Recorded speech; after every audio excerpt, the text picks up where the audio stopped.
ஏன்னா கோல்டை வந்து சென்ட்ரல் பேங்க் உடனே வாங்கிடுவான்.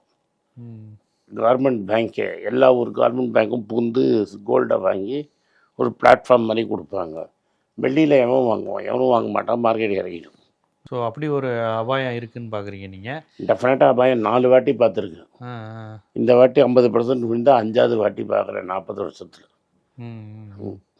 இல்லை இப்போ இந்த சூழலில் அந்த இந்த இந்த தற்காலிக சரிவுங்கிறது ஒரு தற்காலிகம் தான். இந்த தற்காலிகம் ஒரு மாதம் திடீர்னு ஏறிடும். மேக்ஸிமம் நீங்கள் ரொம்ப பிரம்ம பயிர்த்தரம்னா ஒரு மாதத்துக்கு இப்படி இருக்கும்.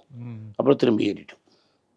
13 மாதமாக ஏறினதுக்கு ஒரு மாதம் பிரேக் கொடுக்கணுங்கிறதுக்காக விழுந்து ஒரு மாதம் கொடுத்தா கூட பரவாயில்ல. ஆனால் மார்க்கெட்டில் எல்லோரும் என்ன சொல்கிறாங்கன்னா ஒரு வாரத்தில் ஏறிடும். ஒரு வாரத்தில் ஏறிடுங்கிறாங்க. அப்போ அந்த ஒரு வாரத்துக்குள்ள மக்கள் தங்க வாங்கிக்கணும். அப்படிலாம் நம்ம வந்து டைம்லாம் பண்ணவே முடியாது. நீங்கள் பாட்டுக்கு வாங்கிட்டே இருக்கணும். இன்னிலேருந்து 20 வருஷம் கழிச்சு என்னன்னு தான் நீங்கள் பார்க்கணும். இன்னொன்று ரூபாவோட மதிப்பு பயங்கரமாக விழுந்துட்டுருக்கு. தங்கம் விலை இன்டர்நேஷ்னல் மார்க்கெட்டில் இறங்கினாலும் இன்றைக்கி ரூபா ஆல்மோஸ்ட் 98 க்ளோஸ் பண்ணியிருக்காங்க. நாளைக்கு கத்தால் இப்போ நடுவில் 92 ரூபாய்க்கு மேலே போயிடுச்சு. ரூபா ஸ்ட்ரென்த்தே இல்லையே, திராணியே இல்லையே ரூபாவில். ரூபாவில் திராணி இருந்தால் தானே மார்க்கெட் ஏறும். இல்லை இப்போ இந்த இடத்துல தான் எனக்கு புரியலை. இப்போ தங்கம் விலை சரிவு கடும் சரிவை கண்டிருக்க இந்த நிலையில் நம்ம ரூபா மதிப்பு ஏறலாம்ல? எப்படி ஏறும்?